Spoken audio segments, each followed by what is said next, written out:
This went on for quite a period of time. As you know, that initial meeting with the State Board of Accounts happened in June. They came back with their findings in December, but during that whole period of time, they would do follow-up phone calls, emails, whatever, clarifying pieces of information. The redevelopment director's specific request was, he felt like that we were spending those monies incorrectly. On our side was, after taking over the management of the funds, found that there were expenditures being made on things that shouldn't be made based on our interpretation of the law. And so that was all laid out in that meeting, and that's what they looked at.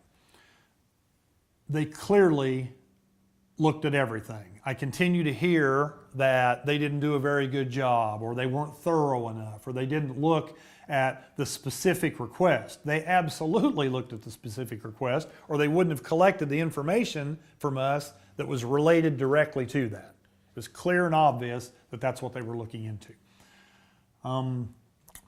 It's a bit frustrating to continue to hear that, because these guys just don't do anything cursory. I mean, when we get our annual audit done every year, it takes 6 months, takes them another 6 months to roll it out.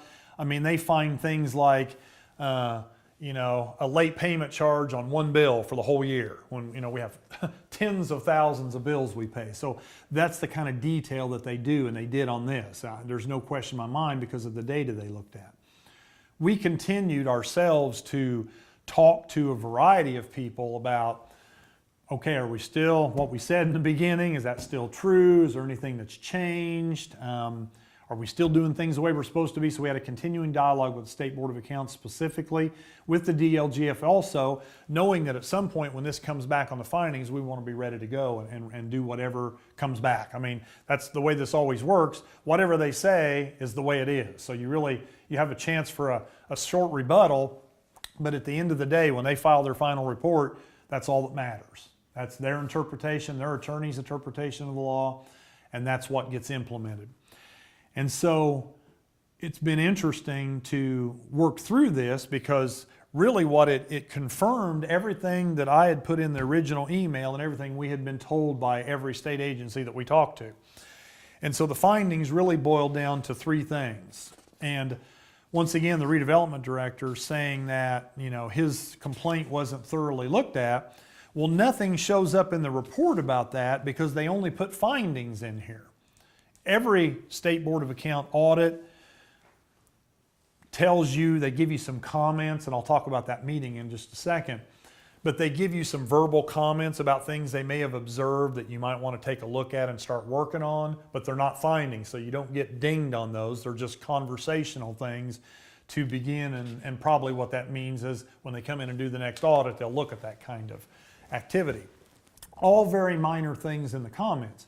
But the specific question was asked in there about, what about the expenditures of the funds? What about the bank accounts? The redevelopment director wanted to question them about having copies of our bank statement showing that money went into a certain account. And it was immediately addressed by the State Board of Accounts at that point that we have no findings in that area. That what they did is legal. You can do that. And so as we stepped through these other pieces, once we got through the comment section, we went to the formal written findings, the things you have to actually act on. The first one was budget approval. It is clear, and you can read this, it doesn't get any clearer, that the Department of Redevelopment is a department of the city, and they have to put a budget together. Any money they spend outside of the TIF districts, they don't have to have a budget for a TIF district, but for any money you spend on the TIF district that's from somewhere else, or another TIF district, or any other money you spend, whether it's federal dollars or non-fed dollars, you have to have a budget. And they've never had one before. And so, no problem, we just need to create one for 15. Well, they didn't do it, and now by this, it has to be done. So, and I'll talk about the three steps in a second, but you have to do a budget. The second finding was expenses from the TIF district. There are expenses that they have been spending for several years. This isn't just a short-term thing. It was over a multi-year period that you're not allowed to spend. And so one of our first questions then was, okay, do these funds need to be paid back? How do we handle that? And really that's up to us to resolve internally, because the State Board of Accounts did not come back and say anything specific. At least at this point, they've not done that. And so what we have to do is make sure we stop spending those funds. The last piece is the salary ordinance. In order to pay your employees, you have to have a salary ordinance. There has to be an appropriation of funds. There has to be an ordinance. And so you're totally transparent to the public about how you do this. So that would then put them in compliance with everybody else in the city who is part of a salary ordinance. So of those 3 steps, once again, these are not hard things to fix. We go create a salary ordinance, we create a budget, and stop spending the money from the TIF district, and the budget will help us to do that once they create the budget. So that's where we're at today, is that's the corrective action items that have to take place. It doesn't matter what anybody's interpretation of this is now. It's black and white from the State Board of Accounts, who is the authority on this. We have to follow this. And so to have continuing public discussions about, oh, the law is gray, whatever, that the State Board of Accounts attorneys have interpreted it this way. The DLGF staff and attorneys have, especially when not how spending of the monies necessarily, but the budget and the salary ordinances are DLGF related things. We have to send these to them when they're completed, when they're approved by the City Council. All of these things are critical to us being in compliance, not only with the SEA 118, but just the other state statutes that regard these areas.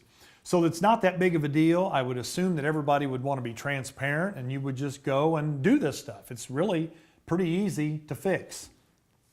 When it comes to pooling of cash and redevelopment funds, the city of Terre Haute has 80 different funds, and we've got about 20 different bank accounts that manages those funds. When you talk about funds, you have Parks Department, General Fund, you have all these different funds we have, and all that is reviewed by the State Board of Accounts every year, and it's all approved by the Department of Local Government Finance every year.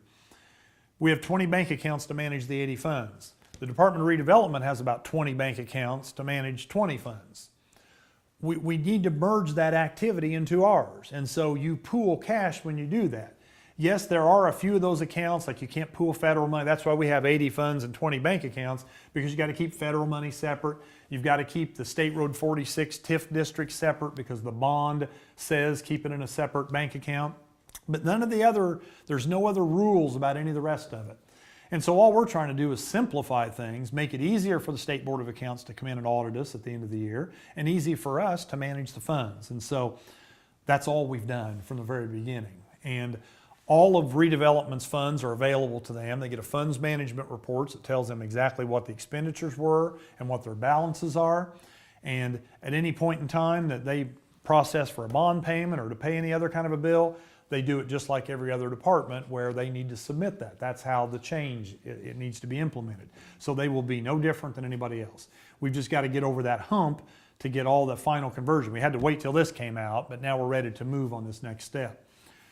So, one of the questions I was asked a couple of times is, well, why didn't the city catch this before? Because the city administration didn't manage their funds. They did all their own fund management. We didn't see it until May, June, for the first time. And then the audit came, so we had to freeze and not do anything else based on their requirement of us telling them a directive to not do anything else until this audit was completed. So now that the audit is complete, now we need to go implement these things. And once again, we couldn't have caught it before because they were separate. They were managing their own things, and this law changed that as of July 1st of last year. We've just got to get right with this as soon as we possibly can. Easy fixes. It's turned into a political issue for whatever reason. It's tied into a variety of other things that you're hearing about through the media. The same players are involved in a lot of these things. So it's unfortunate that we have, when something that could have been dealt with in-house and been resolved and already be behind us, has turned into a public political issue of accusing people of doing something wrong, when the findings are we did nothing wrong. There's a few things we got to fix up there, and we're going to get them fixed. That's what it boils down to. It's kind of turned the tables a little bit, because You know, we would have found that eventually about the TIF expenditures, but they're the ones that really uncovered the details of that. And so now we have no choice because it's out, you know, it's a publicly delivered document with specific things that we need to do in it.